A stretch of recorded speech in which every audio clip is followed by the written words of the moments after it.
Je me suis réveillé à 3 heures du matin, alerté par un bruit étrange provenant de l'arrière-cour. Je me suis levé, perplexe, et je me suis approché de la fenêtre de ma chambre. Ce que j'ai vu m'a laissé paralysé. Mon fils Marcus et ma belle-fille Andrea étaient dans mon jardin, une lampe torche à la main, en train d'enterrer quelque chose dans le sol. Leurs gestes étaient désespérés, nerveux, comme s'ils commettaient un crime. Je suis resté là, caché derrière le rideau, à regarder les deux personnes en qui j'avais le plus confiance au monde faire quelque chose dans mon dos au milieu de la nuit. Quand ils ont eu fini, ils ont rapidement recouvert le trou et se sont faufilés dans la maison comme des voleurs dans l'obscurité. J'ai attendu qu'ils partent travailler le lendemain. Mon cœur n'avait pas cessé de battre fort depuis que je les avais vus. J'ai attrapé une pelle et je me suis rendu directement à l'endroit où ils avaient creusé. La terre était meuble, fraîche. J'ai commencé à creuser avec des mains tremblantes, sans savoir ce que j'allais trouver. Quand j'ai enfin sorti l'objet enterré, j'ai failli m'évanouir sous le choc. Je n'arrivais pas à croire ce que j'avais devant moi. C'était quelque chose qui allait changer tout ce que je pensais savoir sur ma famille, sur ma vie, sur les personnes que j'avais aimées et protégées pendant des décennies. Mais pour comprendre pourquoi ce que j'ai trouvé m'a détruit l'âme, vous devez savoir qui je suis. Je m'appelle Marshall Matthews. J'ai 69 ans et toute ma vie, j'ai été le genre d'homme qui donne tout pour sa famille. Le genre d'homme qui se sacrifie sans rien demander en retour, qui fait passer les besoins des autres avant les siens. Marcus est entré dans ma vie alors qu'il n'avait que 3 ans. Sa mère était morte dans un accident de voiture et il était complètement seul au monde. Mon cœur s'est brisé lorsque je l'ai entendu pour la première fois à l'orphelinat. Il était si petit, si perdu, si en manque d'amour. Ma femme et moi ne pouvions pas avoir d'enfant biologique. Nous avons donc décidé de l'adopter immédiatement. À partir de ce moment, Marcus est devenu le centre de mon univers.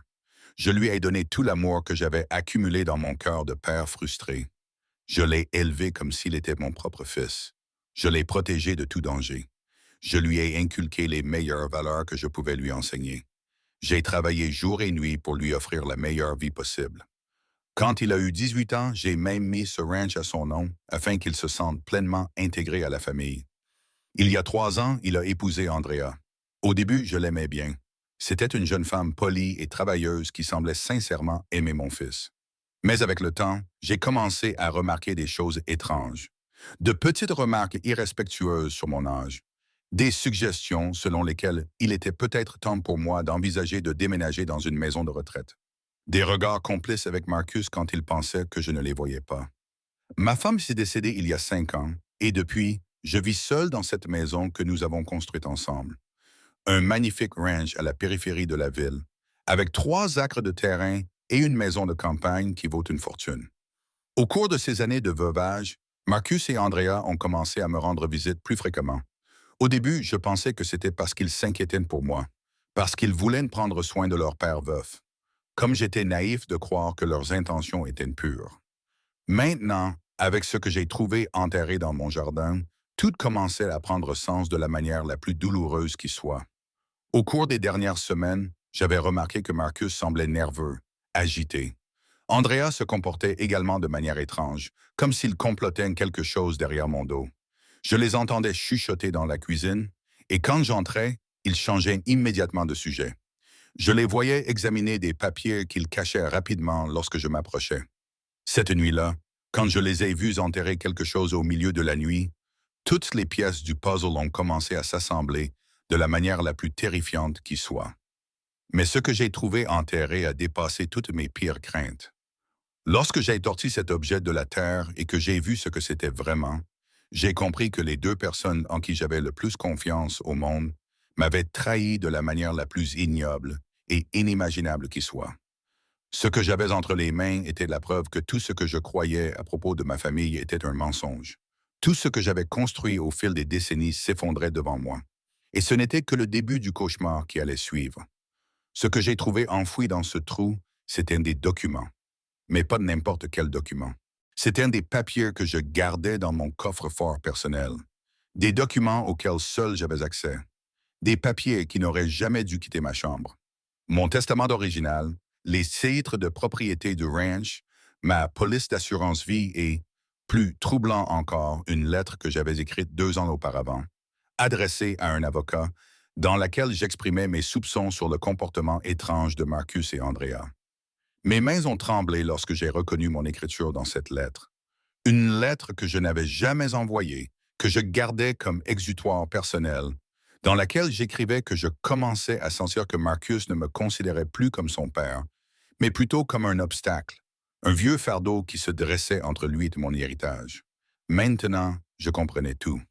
Marcus avait violé ma vie privée, avait ouvert mon coffre-fort d'une manière ou d'une autre, avait lu mes pensées les plus intimes et avait décidé d'enterrer les preuves afin que je ne puisse jamais prouver ses véritables intentions. Il pensait que si ces documents disparaissaient, je n'aurais aucun moyen de me protéger légalement contre ce qu'il prévoyait. Mais il avait commis une erreur fatale. Il ne savait pas que j'avais des copies de tous ces documents stockés dans un endroit complètement différent. Il ne savait pas qu'au cours des derniers mois, sentant que quelque chose n'allait pas, j'avais commencé à prendre des précautions, et il ne savait certainement pas que j'avais un compte bancaire secret avec plus de 200 000 provenant de la vente de certaines propriétés que j'avais héritées de ma sœur l'année dernière. Marcus avait toujours été intelligent, mais il avait complètement sous-estimé son père adoptif. Il croyait que j'étais un vieil homme stupide et naïf qui goberait tous les mensonges qu'il me raconterait. Il était sur le point de découvrir à quel point il se trompait. Le lendemain, lorsqu'ils sont arrivés pour le déjeuner, comme tous les dimanches, je les ai regardés avec des yeux complètement différents. Je ne voyais plus mon fils bien-aimé et sa femme. Je voyais deux prédateurs qui avaient planifié ma destruction pendant que je leur servais à manger avec un amour paternel. Marcus s'assit à table avec ce sourire faux que je reconnaissais désormais parfaitement.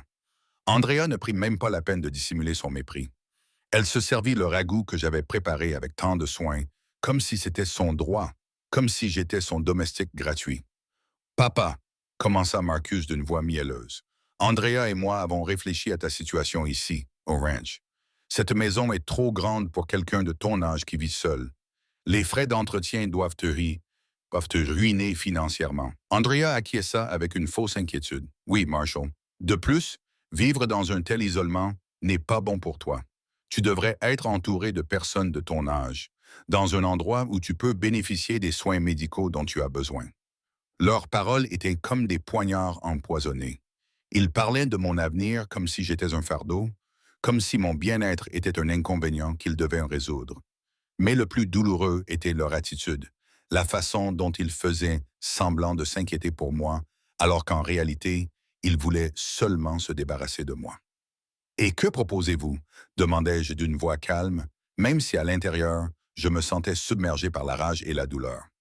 Marcus a échangé un rapide regard avec Andrea avant de répondre.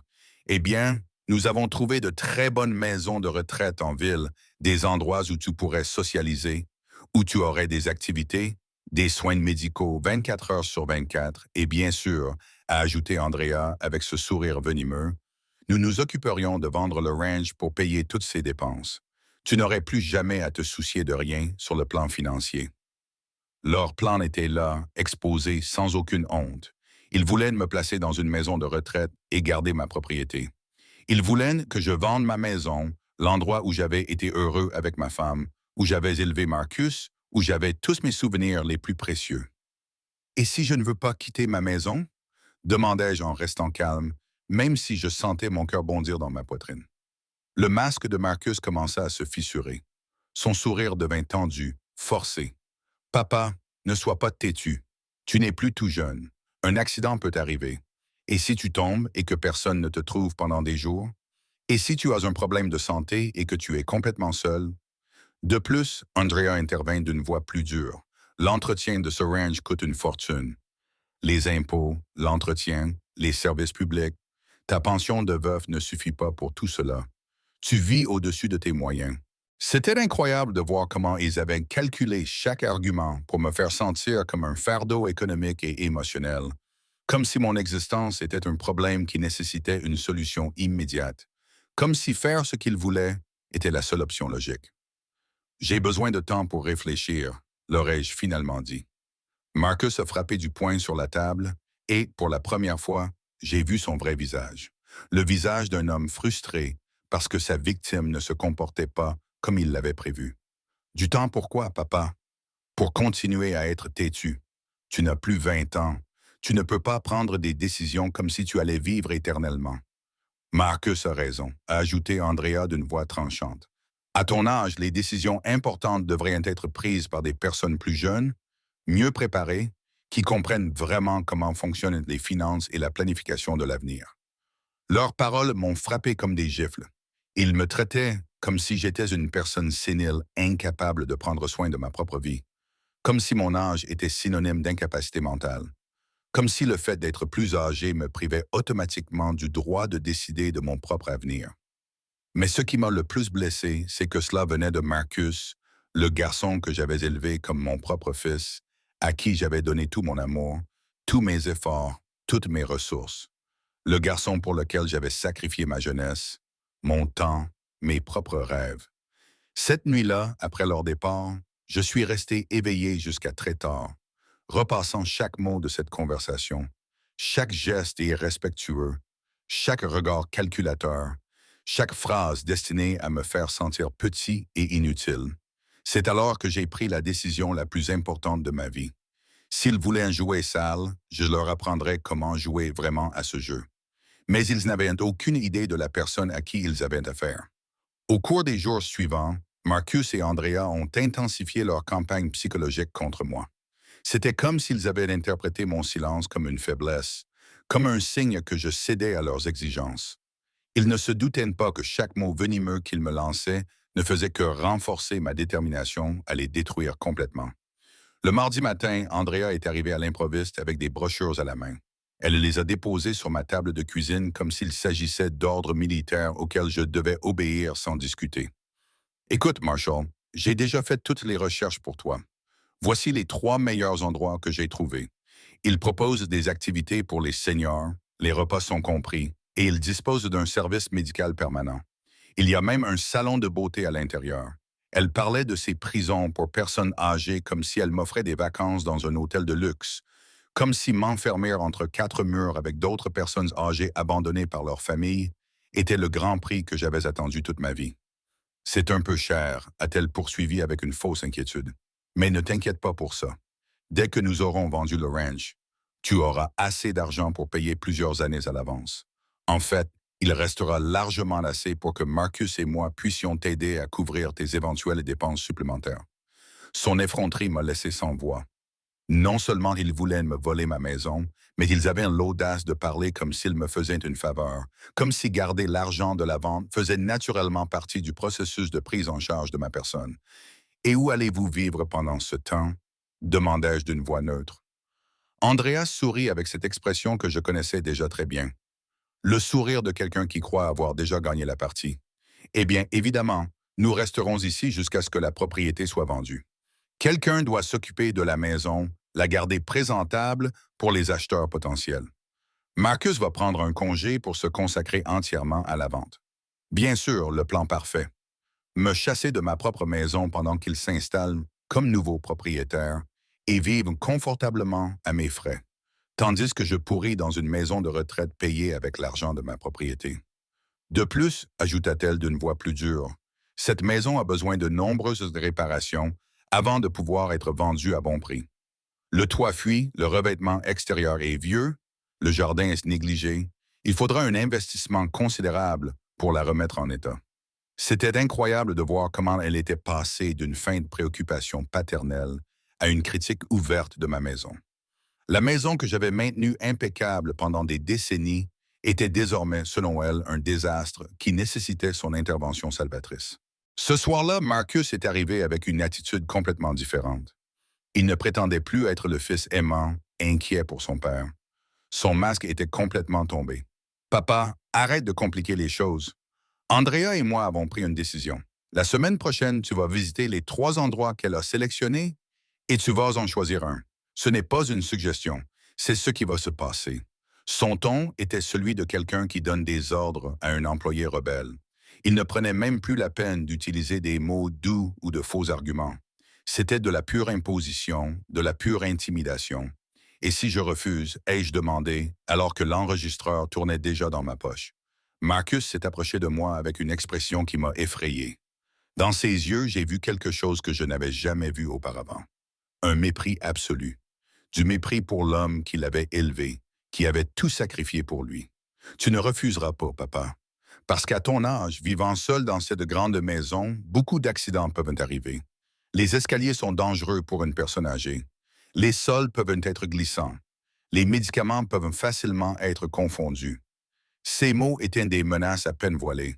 Il me disait que si je n'obéissais pas volontairement, il ferait en sorte qu'il m'arrive quelque chose, que mon accident serait l'excuse parfaite pour prendre le contrôle de ma vie et de mes biens. De plus, a-t-il poursuivi d'une voix glaciale, j'ai déjà parlé au Dr. Oliver de votre état mental. Je lui ai dit que ces derniers temps, vous montriez des signes de confusion, d'oubli, que vous preniez des décisions irrationnelles. Il est très inquiet quant à votre capacité à vivre de manière autonome. Le Dr. Oliver était le médecin de famille depuis des années, un homme qui m'avait toujours traité avec respect et affection. L'idée que Marcus lui ait menti au sujet de mon état mental m'a mis dans une rage que je ne me connaissais pas. Tu as menti au Dr. Oliver à mon sujet? Demandai-je d'une voix tremblante de rage. Je n'ai menti sur rien. J'ai dit la vérité au sujet d'un homme de 69 ans qui refuse d'accepter la réalité de sa situation. Un homme qui croit pouvoir continuer à vivre comme s'il avait 30 ans. C'est exactement la définition de la détérioration mentale. Andrea se joignit à l'attaque avec un sourire cruel. Le Dr. Oliver est tout à fait d'accord avec nous. Il dit que c'est très courant chez les personnes de votre âge. Le déni, l'entêtement, l'incapacité à prendre des décisions rationnelles. Il a même mentionné que nous pourrions obtenir une ordonnance du tribunal si nécessaire. Une ordonnance du tribunal. Il voulait me faire déclarer mentalement incapable afin de prendre le contrôle légal de mes biens. Il voulait utiliser le système judiciaire pour me dépouiller de tout ce que j'avais construit au cours d'une vie de travail et de sacrifice. De quelle retraite parles-tu? M'a demandé Andrea avec sarcasme lorsque j'ai mentionné mes revenus. Tu n'as même pas une pension décente. Tu vis de la sécurité sociale et de tes économies qui sont presque épuisées. Avec quel argent penses-tu pouvoir entretenir cette propriété? C'était mensonge après mensonge. Ma situation financière était solide, mais ils avaient construit un récit complet dans lequel j'étais un vieil homme ruiné et dément qui avait besoin d'être sauvé de ses propres décisions. Papa, dit Marcus avec cette voix condescendante qu'il utilisait pour me traiter comme un enfant stupide. Nous comprenons que c'est difficile pour toi. L'attachement émotionnel à cette maison, la résistance au changement, mais c'est pour cela que nous sommes là pour t'aider à prendre les décisions que tu ne peux pas prendre seul. Exactement. Andrea a ajouté, nous t'aimons. C'est pourquoi nous sommes prêts à sacrifier notre temps et notre énergie pour résoudre ce problème. D'autres enfants auraient simplement appelé les services sociaux et se seraient déchargés de toute responsabilité. Ils ont présenté leur plan de vol comme un acte d'amour filial, comme si me chasser de chez moi et voler mon héritage était le plus grand sacrifice qu'ils pouvaient faire pour moi, comme si je devais leur être reconnaissant de détruire ma vie avec une telle considération. Ce soir-là, après leur départ, je me suis assis dans le salon où j'avais passé les meilleurs moments de ma vie avec ma femme, où j'avais vu Marcus grandir, où j'avais célébré chacune de ses réussites, où j'avais pleuré chacune de ses peines comme si elles étaient les miennes. Aujourd'hui, ce même garçon, devenu un homme de 35 ans, voulait effacer tous ses souvenirs. Il voulait convertir ma maison en argent et faire de moi un fardeau qu'il fallait déposer dans l'endroit le moins cher possible. Mais j'avais un secret qu'ils ignoraient, des atouts qui allaient complètement changer la donne, et il était temps de commencer à jouer. Ce que Marcus et Andrea ne savaient pas, c'est que pendant les 6 derniers mois, j'avais pris des précautions. Chaque conversation étrange, chaque regard calculateur, chaque commentaire sur mon âge avait déclenché une alarme dans ma tête. C'est pourquoi j'avais commencé à enregistrer nos conversations. J'avais un petit appareil d'enregistrement que ma défunte épouse avait acheté il y a des années pour ses réunions d'affaires. Je l'avais trouvé en fouillant dans ses affaires et j'avais décidé de le garder sans imaginer qu'un jour j'en aurais besoin pour me protéger de mon propre fils.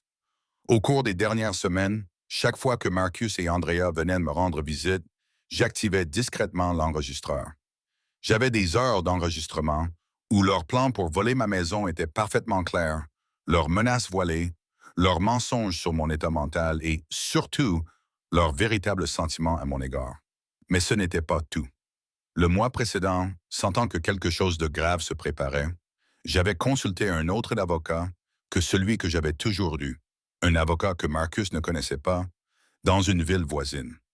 Je lui ai expliqué toute la situation et il m'a aidé à protéger mes biens de la manière la plus intelligente possible. Tout d'abord, j'avais secrètement transféré la moitié de mes économies sur un compte bancaire dans une autre banque, au nom d'une société que l'avocat avait créée pour moi.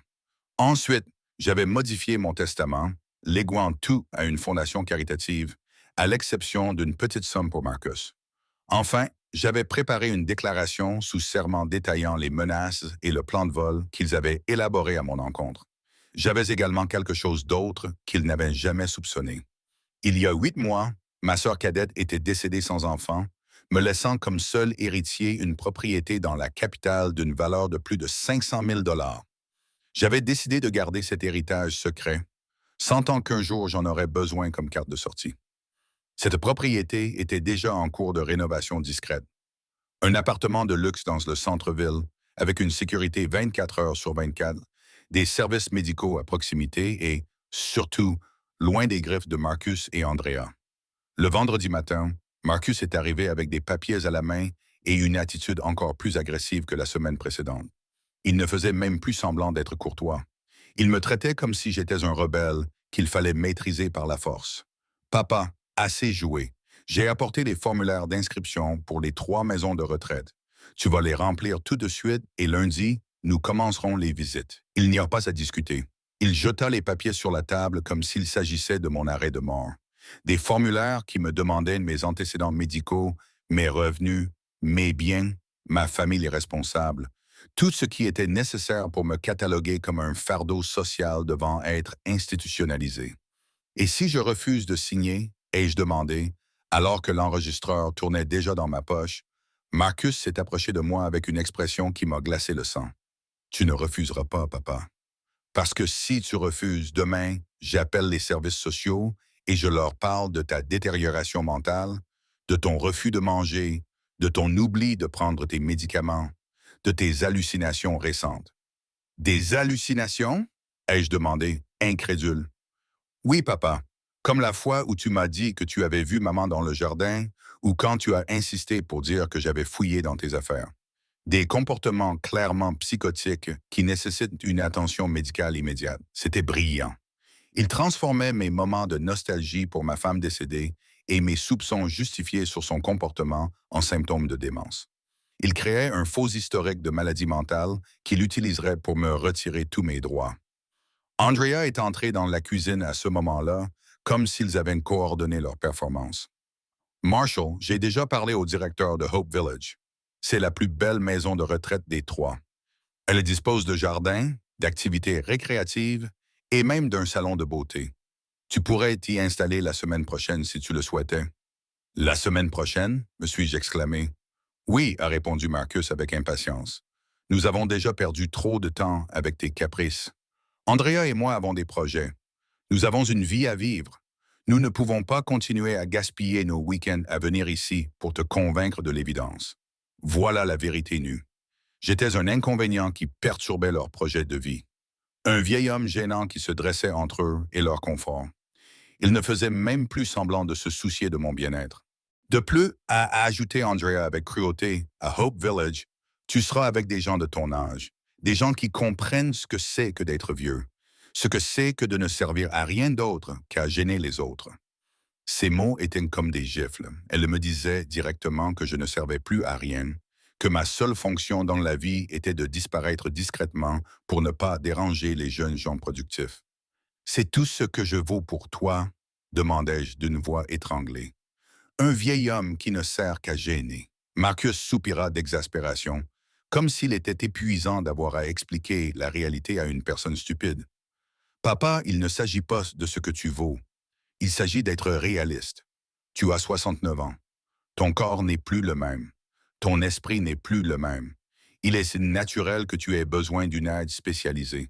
Ce qui serait anormal, ce serait de prétendre que tu peux continuer à vivre comme si tu avais 40 ans. Et nous avons nos propres vies, a ajouté Andrea sans la moindre trace de compassion. Marcus travaille 60 heures par semaine. J'ai mon travail et mes responsabilités.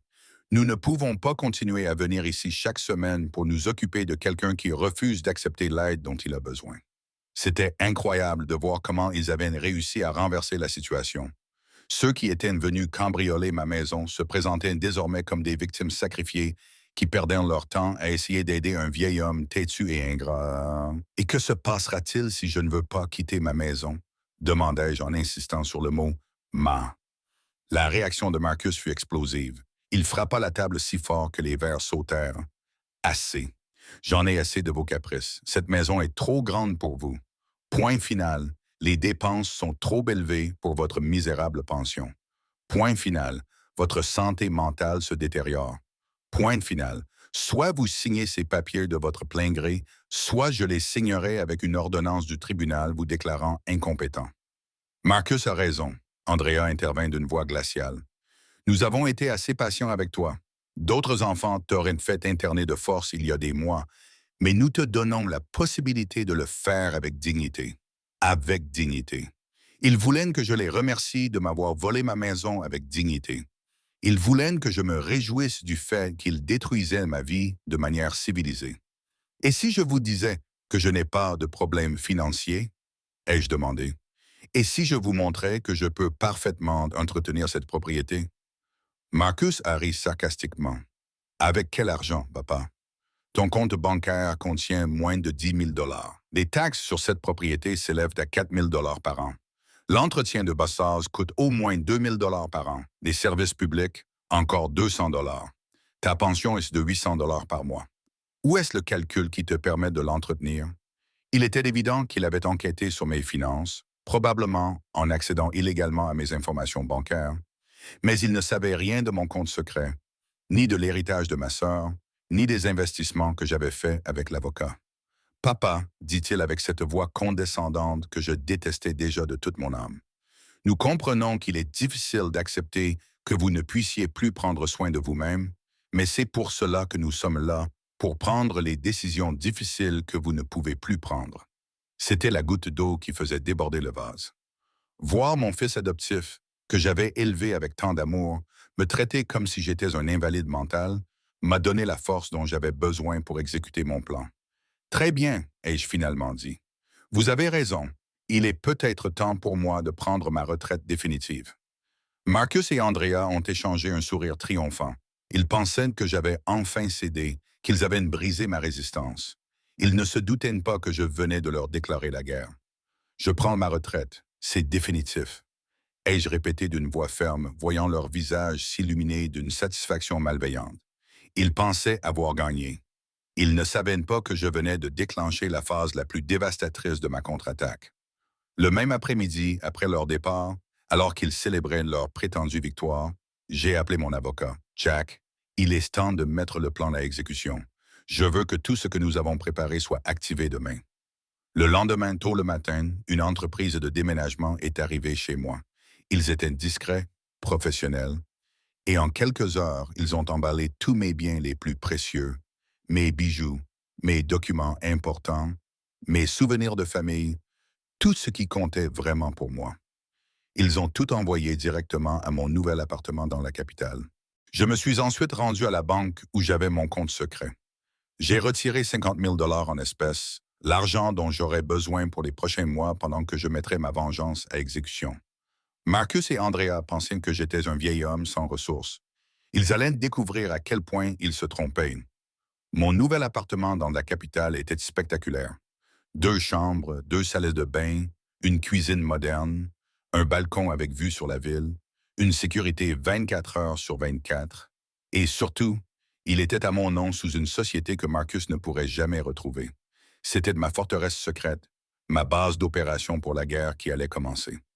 Le lundi matin, Marcus est arrivé au ranch s'attendant à me trouver en train de faire tristement mes valises pour aller à la maison de retraite. Au lieu de cela, il a trouvé une note collée sur la porte d'entrée. Parti réfléchir à ma retraite. Nous reviendrons quand nous serons prêts. Ne me cherchez pas. D'après ma voisine Yolanda, qui m'a raconté l'histoire plus tard, Marcus est devenu fou. Il a crié, juré, m'a appelé au téléphone, essayant désespérément de me localiser. Andrea est arrivé en courant et, ensemble, ils ont fouillé toute la maison à la recherche d'indices sur l'endroit où je me trouvais. Ce qu'ils n'ont pas trouvé, c'était mon Nouveau Testament, mes documents juridiques ou mes enregistrements. Tout était en sécurité dans mon appartement secret. Ce qu'ils ont trouvé, c'est une maison complètement vide de mes biens de valeur et un compte bancaire avec exactement 200 $, le minimum que j'avais laissé afin qu'il ne soupçonne pas que j'avais d'autres ressources.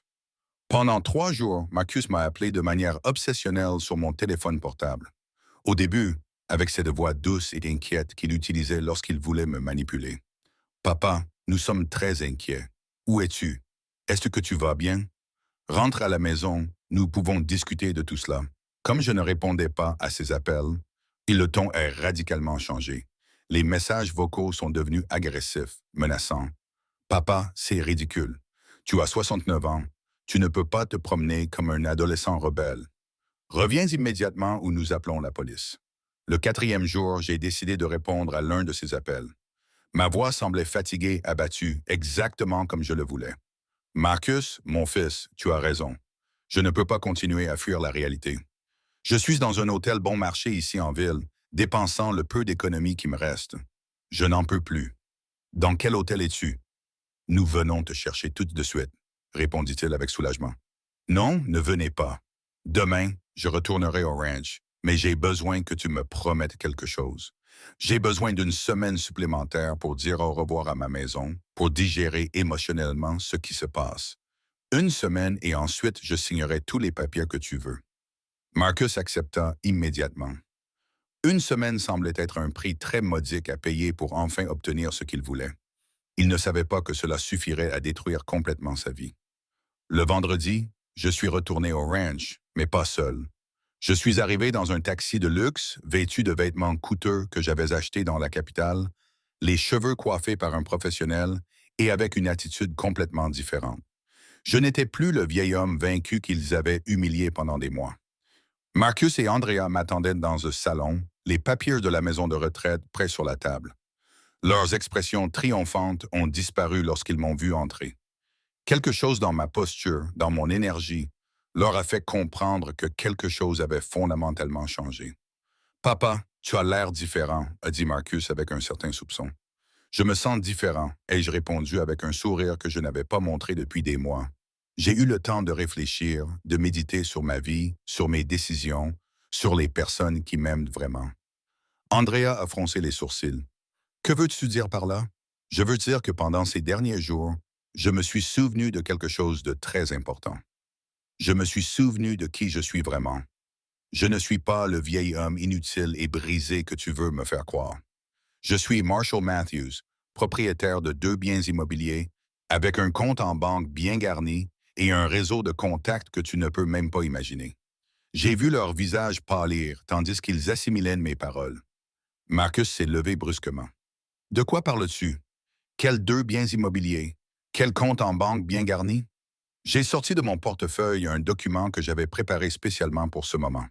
Il s'agissait de l'acte de propriété de mon appartement dans la capitale, entièrement payé, d'une valeur de 500 000 $. J'avais hérité de cette propriété de ma sœur 8 mois auparavant. J'avais pensé que je devrais peut-être en parler à mon cher fils adoptif, mais je m'étais souvenu qu'il était tellement occupé à planifier le cambriolage de ma maison qu'il ne serait probablement pas intéressé par mes autres biens.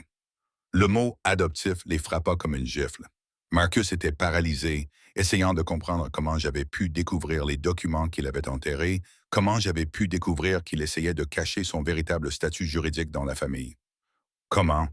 Comment tu es au courant? » balbutia-t-il. « À propos de ton adoption. Je l'ai toujours su, mon cher. C'est moi qui t'ai adopté. Tu te souviens? Ce que je ne savais pas, c'est que tu avais trouvé les documents originaux et que tu avais décidé de les enterrer dans mon jardin pour que je ne puisse pas les utiliser légalement contre toi. » Andrea se leva comme si elle avait vu un fantôme. « C'est impossible. Ces documents sont enterrés. »« Non, plus maintenant. Je les ai déterrés le soir même où je t'ai vu les cacher. Et ce n'est pas tout. Je les ai photographiés, scannés, envoyés à mon avocat et conservés dans un coffre-fort avec les enregistrements de toutes nos conversations des dernières semaines. » Le silence qui suivit était assourdissant. Marcus et Andrea se regardèrent avec une panique absolue, comprenant enfin que leur victime s'était révélée beaucoup plus intelligente et préparée qu'ils ne l'avaient jamais imaginé. Les enregistrements. Marcus murmura d'une voix étranglée. Les enregistrements où tu menaces de me causer des accidents si je ne t'obéis pas. Les enregistrements où tu prévois de voler ma maison. Les enregistrements où tu m'insultes, m'humilies et me traites comme une ordure. Des enregistrements où Andrea dit que je ne suis plus bon à rien d'autre qu'à gêner. J'ai vu la réalité de leur situation commencer à pénétrer leur esprit. Ils avaient complètement sous-estimé leurs victimes, et maintenant, toutes leurs paroles venimeuses, toutes leurs menaces, tous leurs plans criminels étaient légalement documentés. Papa, pouvons-nous tout expliquer? Ce n'était pas notre intention, commença Marcus désespérément. Ce n'était pas votre intention de me voler, de me menacer, de mentir au docteur Oliver au sujet de ma santé mentale, de planifier de me faire déclarer incapable afin de prendre le contrôle de mes biens. Chaque question était un coup direct au cœur de leur plan criminel. Je savais exactement tout ce qu'ils avaient fait, tout ce qu'ils avaient planifié, et j'avais les preuves pour le prouver. Andrea a tenté un dernier recours désespéré. Marshall, vous ne comprenez pas. Nous voulions seulement vous aider. Tout ce que nous avons fait, c'était pour ton bien.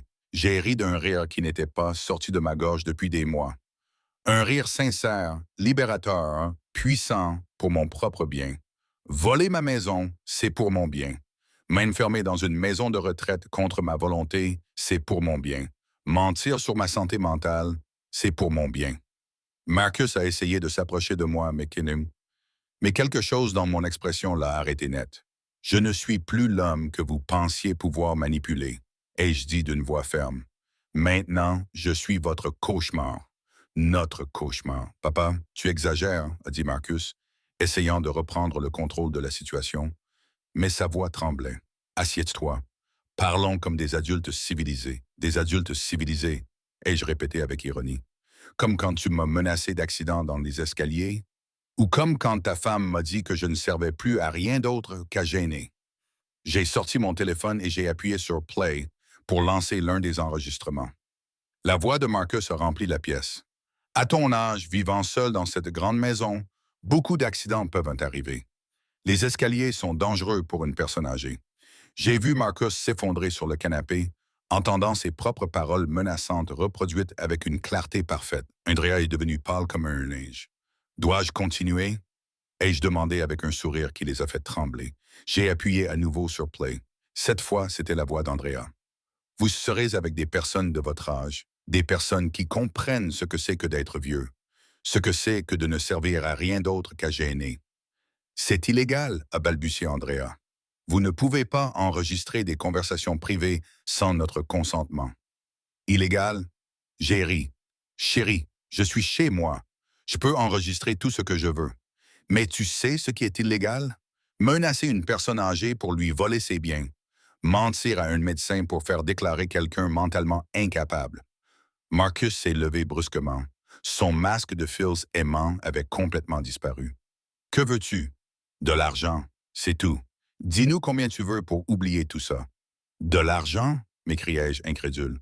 Vous croyez qu'après tout ce que vous avez fait, après toutes les humiliations, après avoir prévu de cambrioler ma maison, vous croyez que tout cela peut se régler avec de l'argent? Andrea tenta une autre approche. Marshall, nous sommes une famille. Les familles se pardonnent mutuellement, surmontent les problèmes ensemble. Nous ne pouvons pas nous détruire à cause d'un malentendu. Un malentendu? Répétai-je d'une voix glaciale. Prévoir de me faire déclarer mentalement incapable est un malentendu. Me menacer de m'infliger des blessures physiques est un malentendu. Je pris un autre document dans mon portefeuille.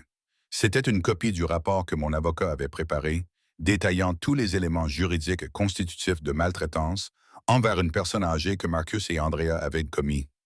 Ce document est déjà entre les mains du procureur. Maltraitance psychologique envers une personne âgée, menace de violence, complot en vue de commettre une fraude, tentative d'appropriation illégale de biens. Savez-vous combien d'années de prison ces crimes peuvent entraîner? Marcus s'effondra complètement. Papa, s'il te plaît, je suis ton fils. Tu m'as élevé, tu m'as aimé. Tu ne peux pas faire ça, hein? Mon fils? Demandai-je d'une voix étranglée mais ferme. Mon fils ne m'aurait jamais menacé. Mon fils n'aurait jamais prévu de me voler. Mon fils ne m'aurait jamais traité comme un déchet. Tu n'es pas mon fils. Tu es un étranger qui a vécu dans ma maison pendant 30 ans en prétendant m'aimer. Ces mots venaient du plus profond de ma douleur. Chaque syllabe était chargée d'années d'amour non partagées, de sacrifices méconnus, d'humiliations silencieuses. Tu as élevé un monstre qui s'est retourné contre toi, ai-je ajouté en le regardant droit dans les yeux. Un monstre qui voyait son père adoptif comme un compte en banque ambulant. Andrea a tenté de regagner le terrain perdu. D'accord. Peut-être avons-nous mal abordé les choses, mais nous pouvons y remédier. Nous pouvons suivre une thérapie familiale. Une thérapie familiale? L'ai-je interrompu. Pourquoi faire? Pour qu'un psychologue m'explique pourquoi mon fils veut me voler ma maison, pour qu'il m'apprenne à mieux accepter les menaces de violence physique. Je me suis dirigé vers la fenêtre d'où je les avais vus enterrer les documents cette nuit fatidique. Tout avait commencé là, avec cette image de trahison qui était restée à jamais gravée dans ma rétine. Savez-vous ce qui est le plus douloureux dans tout cela? Demandai-je sans me retourner. Ce n'est pas que tu veuilles voler mon argent. Ce n'est pas que tu veuilles la maison. C'est que tu ne m'as jamais vraiment aimé. Pendant 30 ans, tu as fait semblant de m'aimer en attendant que je meure pour hériter de mes biens.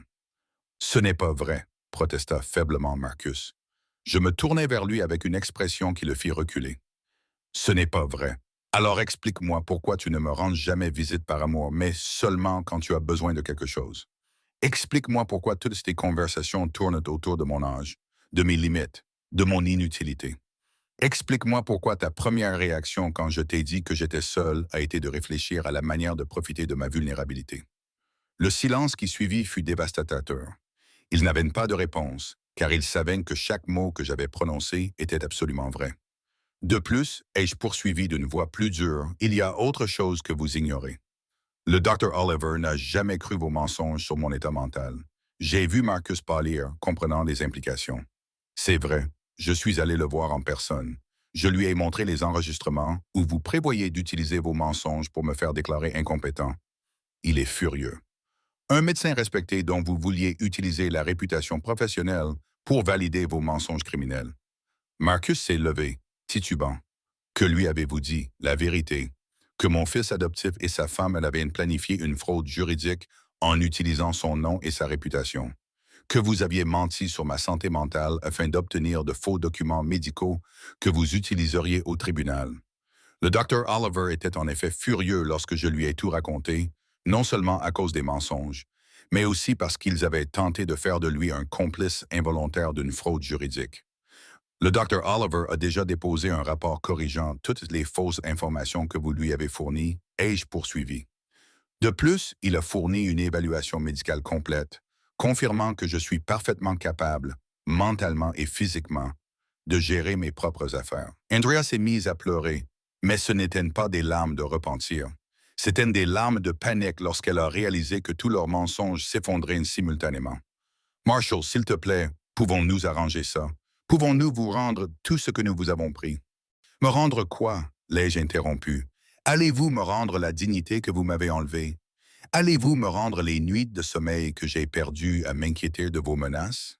Allez-vous me rendre la confiance que j'avais en ma famille? Je me suis approché de la table où se trouvaient encore les formulaires de la maison de retraite qu'ils avaient apportés. Je les ai pris et les ai déchirés en petits morceaux sous leurs yeux. Voilà ce que je pense de votre projet de m'enfermer dans une maison de retraite. Ai-je dit tandis que les morceaux de papier tombèrent sur le sol. Et voilà ce que je pense de vous en tant que famille. Marcus a tenté un dernier recours désespéré. Papa, je suis ton fils. Tu m'as adopté quand j'avais 3 ans. Tu m'as élevé, éduqué, aimé. Tout cela doit avoir un sens. Cela a tout signifié pour moi, ai-je répondu d'une voix étranglée mais ferme. C'est pourquoi cela fait si mal. Parce que je t'aimais vraiment comme mon propre fils. Parce que j'aurais donné ma vie pour toi sans hésiter. Parce que chaque succès que tu remportais, je le ressentais comme le mien. Chaque douleur que tu éprouvais me faisait plus mal que si c'était la mienne. Je voyais que mes paroles te frappaient comme des coups de poing. Mais tu as transformé cet amour en faiblesse.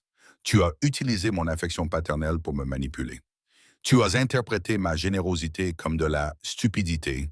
Et pire encore, tu as interprété mon âge comme une opportunité. Ce n'est pas comme ça, papa. Je te jure que ce n'est pas comme ça, supplia-t-il. Ce n'est pas comme ça. Alors explique-moi cet enregistrement, dis-je en appuyant une nouvelle fois sur Play. Cette fois, c'était la voix de Marcus qui disait « Andrea, quand le vieux mourra, nous serons riches. Cette propriété vaut une fortune. » Le silence qui suivit fut absolu. Marcus s'est effondré comme s'il avait reçu une balle dans la poitrine. J'ai enregistré cette conversation il y a un mois, alors que vous pensiez que je faisais ma sieste. Vous étiez dans la cuisine en train de planifier ma mort comme s'il s'agissait d'un événement financier opportun. La dévastation sur leur visage en entendant cet enregistrement final était totale. Marcus s'est couvert le visage de ses mains, sachant qu'il n'y avait aucune échappatoire possible. Andrea sanglotait, non pas par repentir, mais par pure panique, réalisant que leur avenir venait de s'effondrer. S'il te plaît, papa, implora Marcus. On peut s'expliquer. On parlait de manière hypothétique. On ne pensait pas vraiment à faire ça. Je l'interrompis d'une voix ferme. Planifier ma mort pour garder mon héritage, c'est parler de manière hypothétique et me traiter de vieil homme est un terme affectueux. Je sortis à nouveau mon téléphone et composai un numéro que j'attendais d'utiliser depuis des semaines. Jack, Sid Marshall. Oui, j'ai déjà les aveux dont nous avions besoin. Activez tout immédiatement. Marcus bondit. À qui parlez-vous? À mon avocat, celui que vous cherchez depuis des semaines sans le trouver. Celui qui a documenté légalement chacun de vos crimes. Je raccrochai le téléphone et les regardai avec un sourire qui les fit trembler. À cet instant, 3 procédures judiciaires sont engagées simultanément contre vous. Premièrement, une action civile pour abus psychologiques et menaces à l'encontre d'une personne âgée. Deuxièmement, une plainte pénale pour complot en vue de commettre une fraude et appropriation illégale de biens. Troisièmement, une ordonnance restrictive qui vous interdit de vous approcher de moi ou de mes biens. J'ai vu la couleur disparaître complètement de leur visage. Mais ce n'est pas tout. J'ai continué à savourer chaque seconde de leur terreur. J'ai également intenté un procès contre vous pour diffamation, plus précisément pour les mensonges que vous avez racontés au Dr. Oliver au sujet de mon état mental. Andrea s'est levé en titubant. C'est fou. Vous ne pouvez pas détruire nos vies à cause d'un malentendu familial. Un malentendu familial? Ai-je répété avec incrédulité. Menacer de me tuer est un malentendu familial. Prévoir de voler mon héritage est un problème domestique mineur. Marcus a essayé de s'approcher de moi, mais quelque chose dans mon expression l'a arrêté. Papa, s'il te plaît, je suis tout ce que tu as. Sans moi, tu seras complètement seul.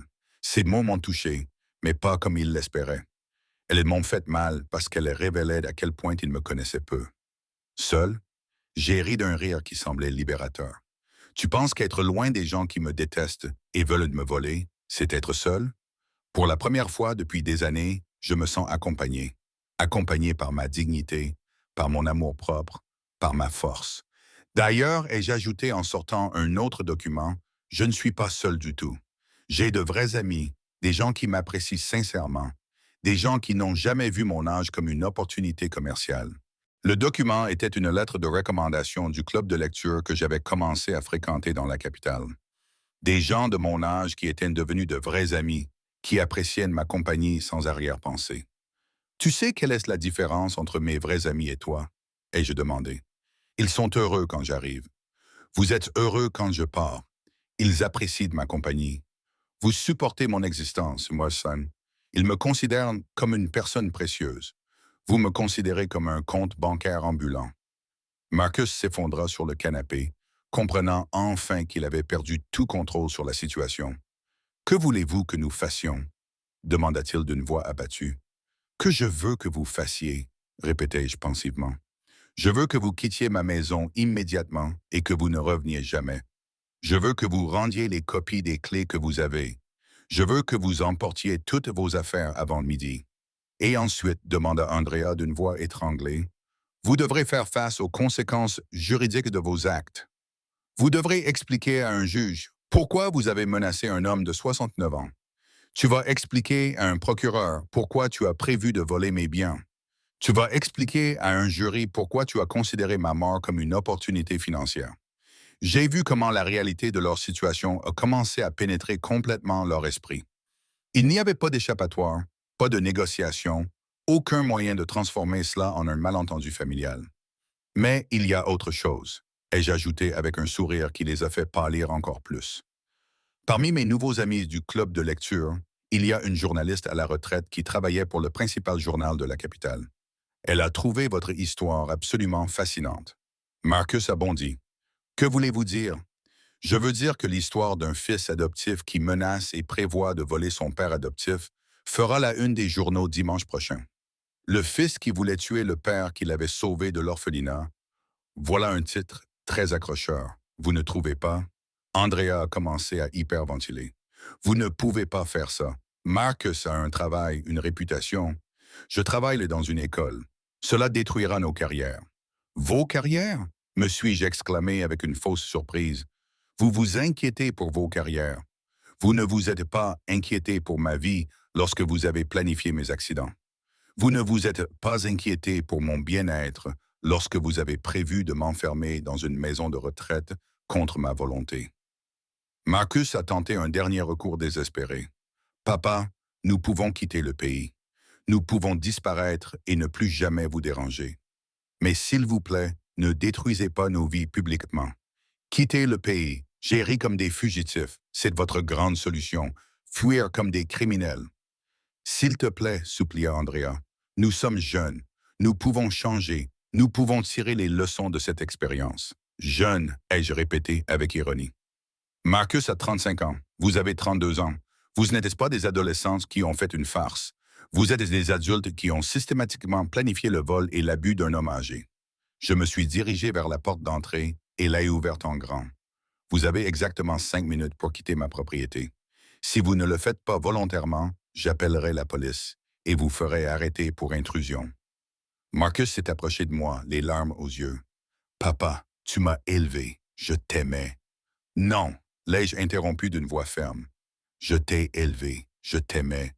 Tu as fait semblant de m'aimer en attendant que je meure pour hériter de mes biens. Il y a une différence fondamentale. S'il te plaît, une dernière chance, m'a-t-il supplié.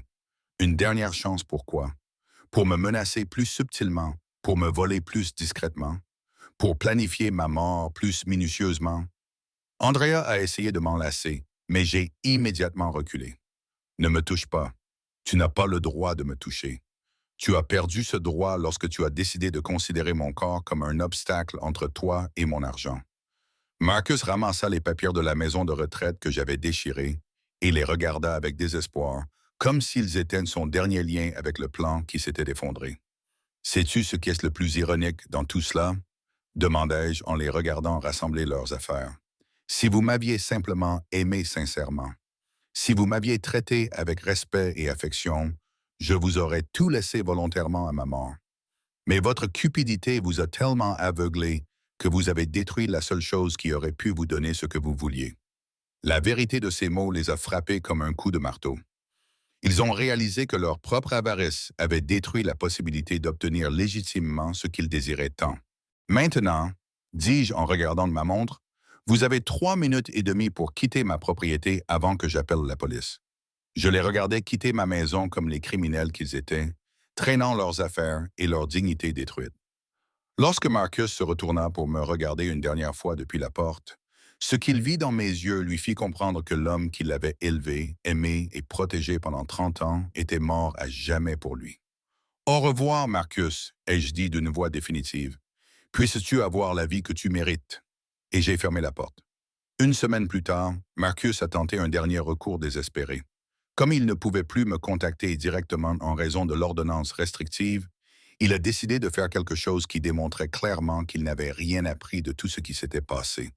Il a créé un profil sur une plateforme de réseau social et a commencé à diffuser en direct, essayant de manipuler l'opinion publique. Ma voisine Yolanda m'a appelé, terrifiée. Marshall, tu dois voir ça. Marcus est en direct sur Internet et dit des choses horribles à ton sujet. Je me suis connecté depuis mon appartement dans la capitale et je n'en croyais pas mes yeux.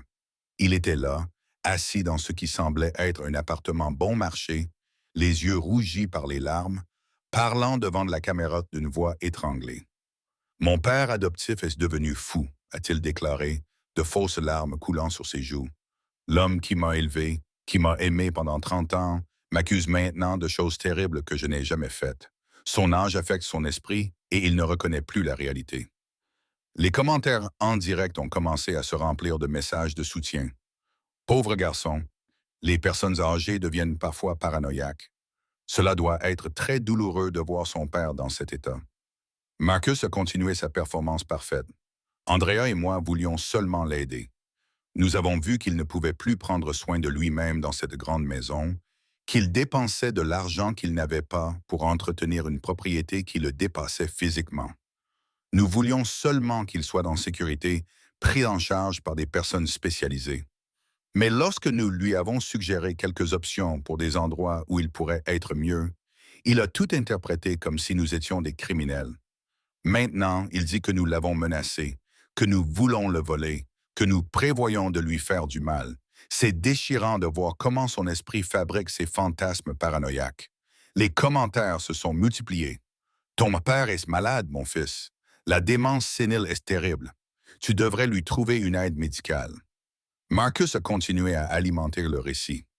Le pire, c'est qu'il a maintenant des avocats qui profitent de sa confusion mentale, des personnes sans scrupules qui lui remplissent la tête d'idées sur les procédures judiciaires et les poursuites. Ils exploitent un vieil homme vulnérable pour lui soutirer de l'argent. C'était une performance magistrale, chaque mot calculé pour se présenter comme la victime innocente d'un père sénile et d'avocats corrompus, chaque larme parfaitement synchronisée pour susciter la compassion. Si quelqu'un connaît mon père, Marshall Matthews, dites-lui que je l'aime, que je l'aimerai toujours, peu importe ce que sa maladie lui fait croire à mon sujet, que je suis là à attendre le jour où il retrouvera sa lucidité et pourra redevenir le père attentionné qu'il a toujours été. Les commentaires étaient extrêmement sympathiques. Tu es un fils merveilleux. Ton père a beaucoup de chance de t'avoir. N'abandonne pas. L'amour finit toujours par gagner. C'est alors que j'ai décidé qu'il était temps d'entrer dans le jeu. J'ai créé mon propre profil sur la même plateforme et j'ai lancé ma propre diffusion en direct. En moins de 5 minutes, plusieurs followers de Marcus avaient trouvé ma diffusion et les commentaires ont commencé à affluer. Bonjour, ai-je dit d'une voix calme et claire. Je m'appelle Marshall Matthews. Je suis le père sénile dont Marcus parle dans son émission et j'ai des choses à vous montrer. C'est funny. Les commentaires ont immédiatement explosé. C'est lui, le père fou, le pauvre. Il ne sait pas ce qu'il dit. Tout d'abord, ai-je poursuivi d'une voix ferme. Je tiens à vous dire que je suis parfaitement sain d'esprit. J'ai ici un certificat médical du Dr. Oliver daté de la semaine dernière, qui confirme que je suis mentalement et physiquement capable de gérer toutes mes affaires. J'ai tenu le document devant la caméra afin qu'il puisse voir le sceau officiel. Deuxièmement, je veux vous faire écouter quelques enregistrements de conversations que j'ai eues avec mon cher fils adoptif, afin que vous puissiez juger par vous-même qui dit la vérité. J'ai appuyé sur Play pour lancer le premier enregistrement. La voix de Marcus a rempli l'émission. À votre âge, en vivant seul dans cette grande maison, de nombreux accidents peuvent se produire. Les escaliers sont dangereux pour une personne âgée. Les commentaires ont immédiatement changé. Qu'est-ce que c'était que ça? On aurait dit une menace. Attendez, est-ce qu'il menace son père? C'était une menace directe, j'ai expliqué calmement. Maintenant, écoutez cet autre enregistrement.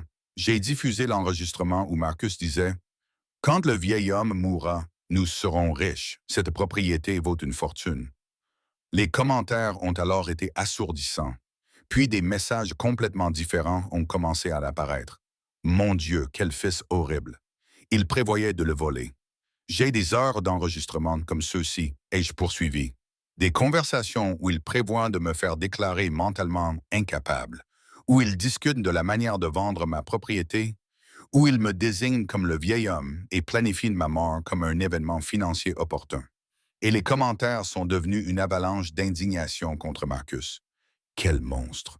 Pauvre monsieur, comment peut-il faire ça à son propre père? Mais ce n'est pas tout, ai-je ajouté. J'ai aussi ceci.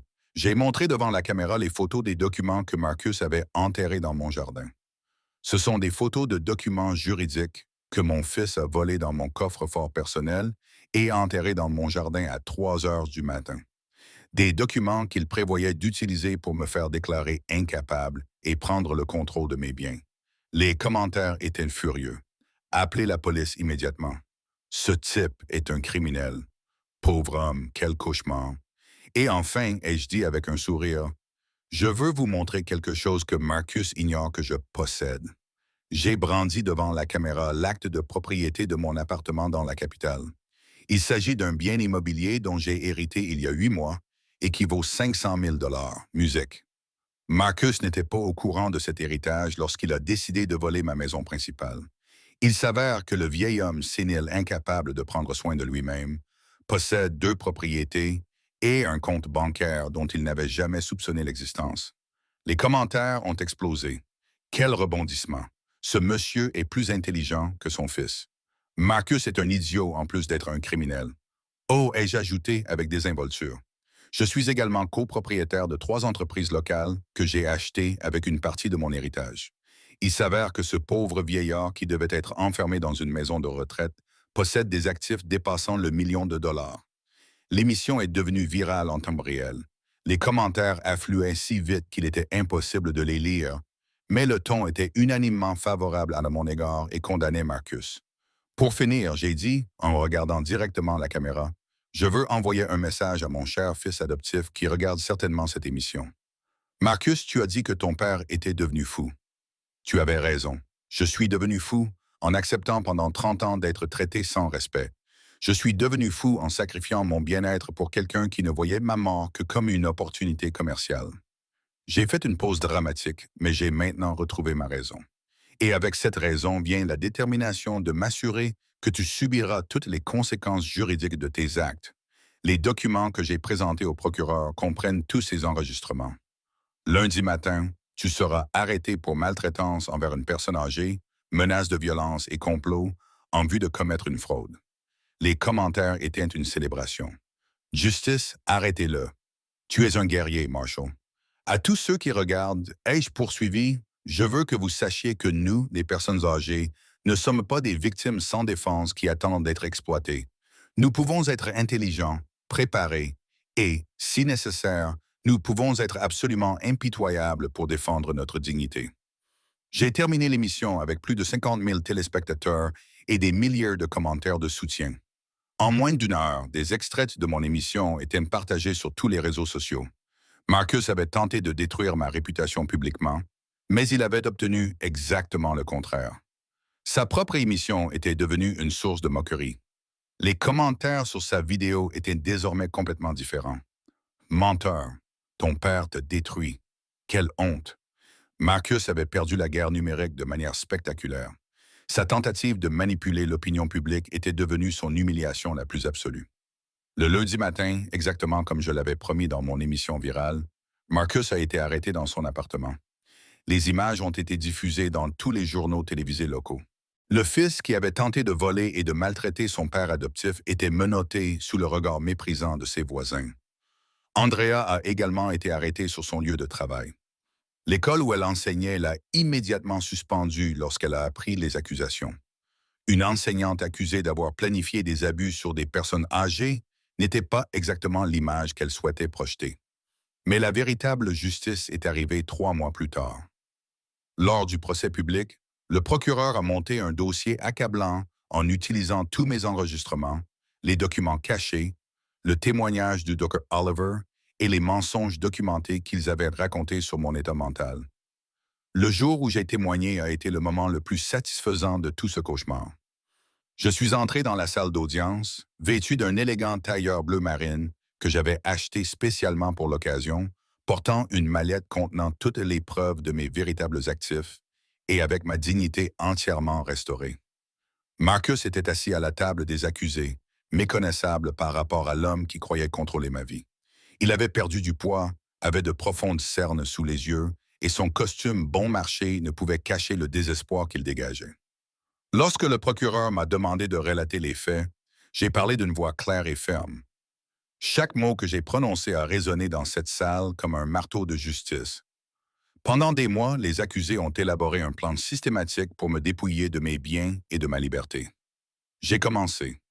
Ils ont utilisé mon âge comme prétexte pour me traiter comme si j'étais mentalement incapable, ont menacé mon intégrité physique, ont menti aux professionnels de santé pour obtenir de faux documents et ont planifié ma mort comme s'il s'agissait d'un événement financier opportun. Le jury a écouté avec une horreur grandissante les enregistrements, la voix de Marcus disant « Quand le vieil homme mourra, nous serons riches », résonnant dans cette salle comme un aveu de culpabilité absolue. Lorsque ce fut au tour de l'avocat de la défense de m'interroger, Il a tenté de me dépeindre comme un homme vindicatif qui avait mal interprété les intentions bienveillantes de son fils. Monsieur Matthews, m'a-t-il demandé d'un ton condescendant, n'est-il pas possible que vous ayez mal interprété les préoccupations légitimes de votre fils concernant votre bien-être? Ma réponse a été dévastatrice. Maître, quand quelqu'un planifie votre mort pour hériter de vos biens, quand il vous menace d'accidents physiques, quand il vole des documents juridiques dans votre coffre-fort personnel, quand il ment aux médecins au sujet de votre état mental, quand il vous qualifie de vieil homme qui devrait bientôt mourir, il n'y a pas d'interprétation erronée possible. Il s'agit d'un complot criminel. L'avocat a essayé un autre angle. Ne pensez-vous pas que votre fils était peut-être seulement inquiet parce que, à 69 ans, vous vivez seul dans une grande propriété? Mon âge n'est pas un handicap, ai-je répondu d'une voix ferme, et ma capacité à vivre de manière indépendante est médicalement attestée, mais surtout, ma capacité financière à maintenir mon mode de vie est plus que prouvée. C'est alors que le procureur m'a demandé de révéler ma véritable situation économique. C'est avec une grande satisfaction que j'ai présenté au tribunal tous les documents prouvant mes actifs réels. Mesdames et messieurs les jurés, ai-je dit en m'adressant au jury, outre le ranch, les accusés voulaient me voler. Je possède un appartement dans la capitale d'une valeur de 500 000 dollars. J'ai des comptes bancaires totalisant 300 000 dollars et je suis associé à 3 entreprises qui génèrent un revenu mensuel de 4 000 dollars. Le silence dans la salle était total. Marcus s'est effondré sur sa chaise, entendant des chiffres qu'il n'avait jamais imaginés. Les accusés, ai-je poursuivi, avaient une prévue de voler un homme qu'ils croyaient vulnérable et sans ressources. En réalité, ils ont tenté d'escroquer une personne dont les actifs dépassent 1,5 million de dollars. Leur incompétence criminelle est aussi évidente que leur absence de scrupules moraux. Le verdict a été unanime et rapide. Marcus a été condamné à 5 ans de prison pour maltraitance envers une personne âgée, menace de violence et complot en vue de commettre une fraude. Andrea a été condamné à 3 ans pour complicité. Tous deux ont été condamnés à verser 200 000 dollars à titre de dédommagement pour préjudice psychologique et diffamation. Mais la véritable justice est venue après, lorsque leur vie s'est complètement effondrée. Marcus a perdu son emploi lorsque son employeur a appris les accusations criminelles. Personne ne veut embaucher quelqu'un qui a été condamné pour avoir maltraité son propre père adoptif. Andrea a non seulement perdu son emploi d'enseignante, mais elle a également été inscrite sur une liste lui interdisant de travailler avec des mineurs ou des personnes âgées. Sa carrière dans l'enseignement a pris fin pour toujours. L'appartement bon marché où ils vivaient a été saisi lorsqu'ils n'ont plus pu payer leur hypothèque sans leur emploi. Leurs quelques amis les ont abandonnés lorsque l'histoire s'est devenue virale. Même leur propre famille avait honte d'être associée à eux. Pendant ce temps, je m'épanouissais dans ma nouvelle vie. Mon appartement dans la capitale est devenu mon refuge idéal. J'avais des voisins respectueux, des services médicaux de première classe, des activités culturelles infinies et, surtout, une paix absolue. J'ai rejoint 3 clubs différents, un pour la lecture, un pour le jardinage et un pour les investissements financiers. J'ai rencontré des gens merveilleux qui appréciaient sincèrement ma compagnie sans arrière-pensée. Avec l'argent que j'avais gardé secret, j'ai décidé de rénover complètement mon ranch d'origine. Je l'ai transformé en maison d'accueil pour les personnes âgées abandonnées par leur famille. Un endroit où des gens comme moi pouvaient vivre dans la dignité, le respect et l'affection sincère. L'ironie était parfaite. La maison que Marcus avait voulu me voler était devenue un refuge pour les victimes de violences familiales. Un endroit où personne n'était traité comme un fardeau ou une nuisance. 6 mois après le procès, j'ai reçu une lettre de prison. Elle venait de Marcus, bien sûr, une lettre pathétique pleine de supplications et de fausses excuses. Cher papa, commençait-elle, j'ai eu beaucoup de temps pour réfléchir à mes erreurs.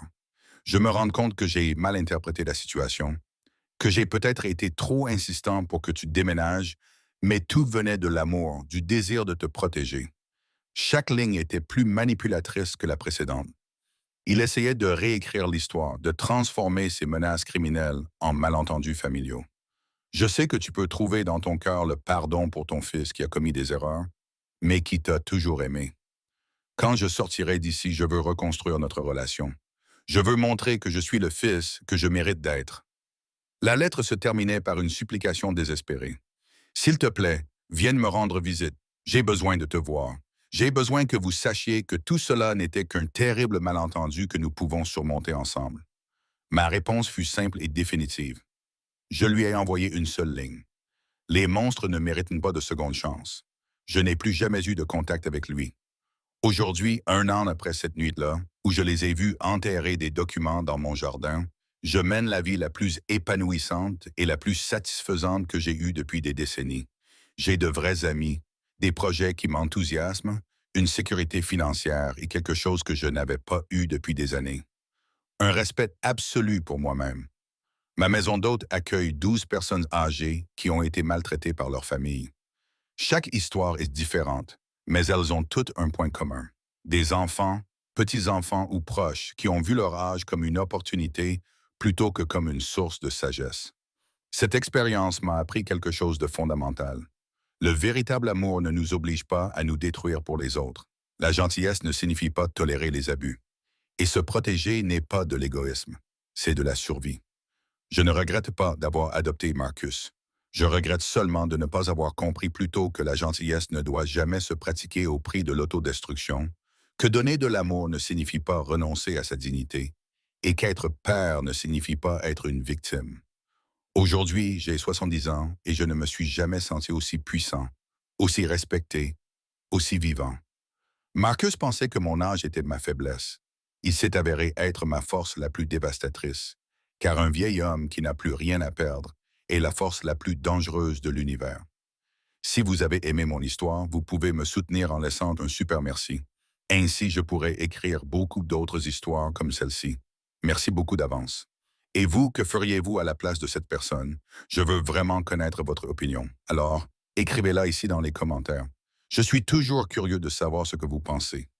Oh, et dites-moi aussi où vous avez entendu cette histoire. Si vous voulez entendre d'autres histoires de vie comme celle-ci, aimez la vidéo et abonnez-vous à ma chaîne. Il y en a beaucoup d'autres qui vous attendent. Je vous embrasse fort et à bientôt.